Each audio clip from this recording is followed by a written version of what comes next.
খায়রা। আমার কাছে যে প্রশ্নগুলো এসছে অনেকগুলো প্রশ্ন ইতিমধ্যে চলে এসেছে। আশিকুর রহমান আপনি জানতে চেয়েছেন আপনি রোজা না বলে সাওম বা সিয়াম বলেন কেন, এর তাৎপর্য কী? ভাই আশিক, আমরা রোজাও বলি, রোজা বলি না এই কথা সঠিক নয়। সম্প্রতি আমরা দেখতে পাচ্ছি যে কিছু ভাইয়েরা আমাদের বিরুদ্ধে ফেসবুকে অনেক আপত্তিকর কথাবার্তা লিখে যাচ্ছেন। আমাদের ভাইদেরকে আল্লাহ তাআলা হেদায়েত দান করুন। রমাদান মাস হারাম লিপ্ত না হলে কোনো ব্যক্তিকে, মানে কোনো ব্যক্তি অন্যায় করেছে এমনটি যদি না হয়, তাহলে নিছক দৃষ্টিভঙ্গিগত মতপার্থক্যের কারণে একে অন্যের বিরুদ্ধে বিষোদ্গার করা, গীবত করা, মিথ্যাচার করা, এগুলো তো অনুচিত আমাদের জন্য। আমরা রোজা বলি না এটা সঠিক নয়। আমরা রোজা নিয়মিত বলি, তবে রোজার পাশাপাশি আমরা সওম বা সিয়াম শব্দটাকে ব্যবহার করার চেষ্টা করি যাতে করে কোরআন হাদিসের শব্দের সাথে মানুষ পরিচিত হয়। তাতে আমরা যে কল্যাণের দিকটি আছে বলে মনে করি, এটা আমাদের একান্ত দৃষ্টিভঙ্গি, সবার সাথে সব মত মিলবে এমনটা জরুরি নয়। আমরা মনে করি যে সওম এবং সিয়াম শব্দের যে একটা তাৎপর্যপূর্ণ অর্থ আছে, বিরত থাকা। কোত্থেকে বিরত থাকা? পানাহার থেকে বিরত থাকা, যৌনাচার থেকে বিরত থাকা, অর্থাৎ আত্মনিয়ন্ত্রণ শেখা। এই বিষয়টি কিন্তু সওম বা সিয়াম শব্দের মধ্যে রয়েছে। আর সিয়ামের মূল উদ্দেশ্যই হলো নিজেকে নিয়ন্ত্রণ করতে শেখা, নিজেকে নিয়ন্ত্রণ করা। অতএব আমরা সওম বা সিয়াম শব্দ বললে মানুষ সেটার অর্থের দিকে চিন্তা করবে, তার অর্থের বিষয়টি মানুষের মাথায় চলে আসবে, অর্থ জানার চেষ্টা করবে। এর মাধ্যমে সিয়ামের উদ্দেশ্যের দিকে মানুষ ধাবিত হতে পারে। সেই জায়গা থেকে আমরা ওই কোরআন হাদিসের যে তাৎপর্যপূর্ণ শব্দ আছে সেটি বলার চেষ্টা করি। রোজা, রোজ থেকে, যার অর্থ দিন, মানে দিনে পালনযোগ্য ইবাদত, এটাতে বললে কোনো অসুবিধা নেই। ইন্নামাল আমালু বিন্নিয়াত, মানুষ রোজা বলে সওম সিয়ামকে বোঝাচ্ছে। অতএব নাম কি দিয়েছেন সেটা বড় মুখ্য নয়, কিন্তু রোজা শব্দটির অর্থের মধ্যে সেই তাৎপর্য নয়, সওম সিয়াম শব্দের অর্থের মধ্যে যে তাৎপর্য আছে। অতএব সওম বা সিয়াম শব্দর ব্যবহারের মাধ্যমে মানুষ কিন্তু আপনার এর যে অন্তর্নিহিত অর্থ আছে, যে অর্থের মধ্যে আবার দারুণ একটা আবেদন আছে, অন্যায়কে পরিত্যাগ করা, হারামকে পরিত্যাগ করা, সে আবেদনটির কথা মানুষ যখন ভাববেন, চিন্তা করবেন, এটার চর্চা হবে, তখন মানুষ তাকওয়ার দিকে অগ্রসর হওয়ার জন্য অন্তত একটা পরিবেশ বা সুযোগ, স্কোপ তৈরি হবে।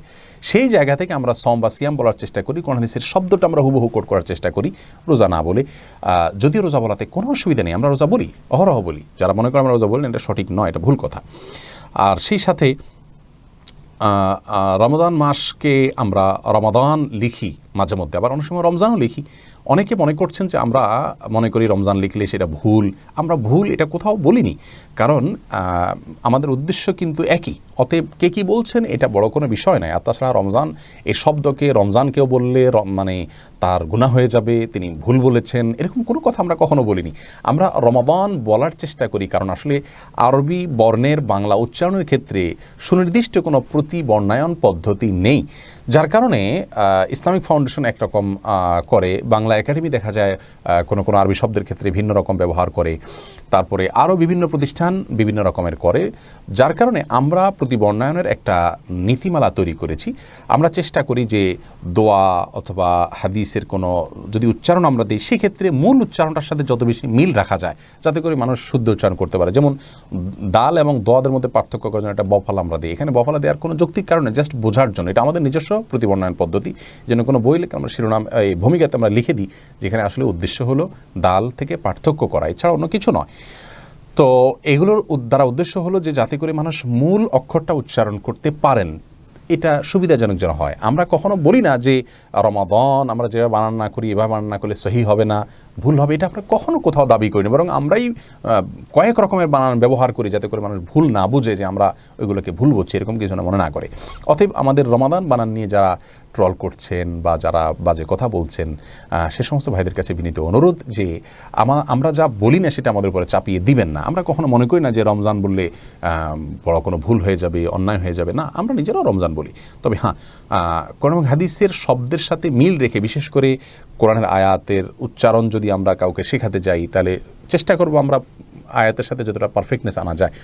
আমরা দোয়াতকে যদি উচ্চারণ করতে পারি তাহলে কেন করবো না? না পারলে তো ভিন্ন কথা। ধরুন কোনো অঞ্চলে মানুষ একটা বর্ণ উচ্চারণই করতে পারেন না, তাদের কথা তো ভিন্ন, কিন্তু যারা পারেন তারা কেন করবেন না? সাহরি নিয়ে অনেক কথা আমি দেখছি ফেসবুকে, অনেকে বলছেন যে আমরা সাহরির কথা বলছি, সেহরির কথা নিষেধ করছি। সাহরির জায়গায় সেহরি বলা এটা ভুল, এটা স্পষ্ট ভুল। কেন? কারণ হলো যে আমরা তো বাংলাদেশে মানুষ সাহারি বলতে অসুবিধা নেই, এমন না যে রংপুরে মানুষ অংপুর বলে, বলতে পারে না। অনেক অঞ্চলে মানুষদের অনেক অক্ষর উচ্চারণের ক্ষেত্রে তাদের মানে আল্লাহ প্রদত্ত তাদের সীমাবদ্ধতা আছে, তাদের কথা ভিন্ন, তাদের জন্য কোনো অসুবিধা নেই। কিন্তু সেহরি যদি আমি বলতে পারি, তাহলে সাহারি বলতে অসুবিধা কোথায়? সেহরি ভুল, সেহের মানে জাদু, সেখান থেকে সেহরি, এটা ভুল প্রচলন হয়ে গেছে। আমরা সঠিকটাকে আনতে তো সমস্যা নাই, কিন্তু কেউ সেহরি বললে যে কোনো গুনাহগার হবেন, তিনি কোনো বিশাল বড় অন্যায় করে ফেলেছেন, তার রোজা হবে না, এরকম কোনো বিষয় তো আমরা কখনো বলি না। কিন্তু শুদ্ধ উচ্চারণের দিকে যেতে তো সমস্যা নেই। রোজার জায়গায় সম বলা, এগুলোর মধ্যে শুদ্ধ অশুদ্ধের ব্যাপার নাই, কিন্তু সাহরির জায়গায় সেহরি বলা, এখানে ভুল এবং শুদ্ধের ব্যাপার আছে।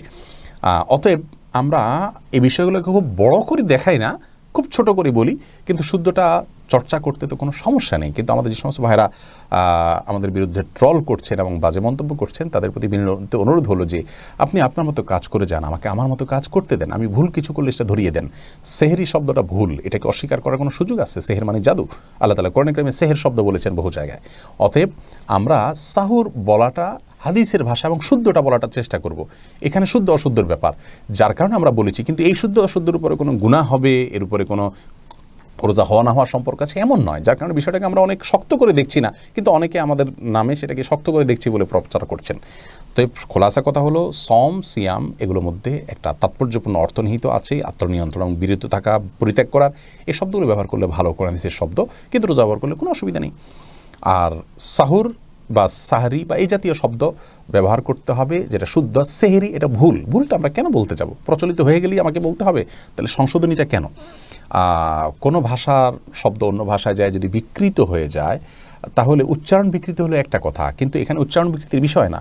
এমন না যে বাংলায় সাহারি সেহরি বলা যায় না তাই আমরা এটাকে করেছি। আর তাছাড়া আমরা সাহারি বা সেহরি বললে কোনো প্রকার সমস্যা যে আছে, বড় কোনো গুনাহ আছে, এরকম তো আমরা বলি না। জাস্ট শুদ্ধ উচ্চারণ, এটার অর্থ এটা, আমরা এটা বোঝানোর চেষ্টা করছি। এইটুকুর কারণে যারা সমালোচনা করছেন, আল্লাহ তাদেরকে হেদায়েত দান করুন। তাদের মধ্যে অনেকে আছেন তারা শিয়া অথবা শিয়াদের দ্বারা প্রভাবিত, শিয়াদের বিভিন্ন ইমামদের নাম তাদের আইডিতে ধারণ করে আছেন। আমরা শিয়াদের বিভিন্ন ভ্রান্তির বিষয়ে যখন কথা বলেছি, তখন তারা সেই শত্রুতা বা বিদ্বেষ তারা হয়তো এখানে তারা পোষণ করছেন। রমজান মাসে যেখানে ঝগড়া করতে হাদিসে নিষেধ করা আছে, সেখানে তারা আমাদের বিরুদ্ধে বিশুদ্ধার এবং মিথ্যাচার করে বেড়াচ্ছেন। আল্লাহ তাআলা আমাদের ভাইদের হেদায়েত দান করুন। আমরা দোয়া করি।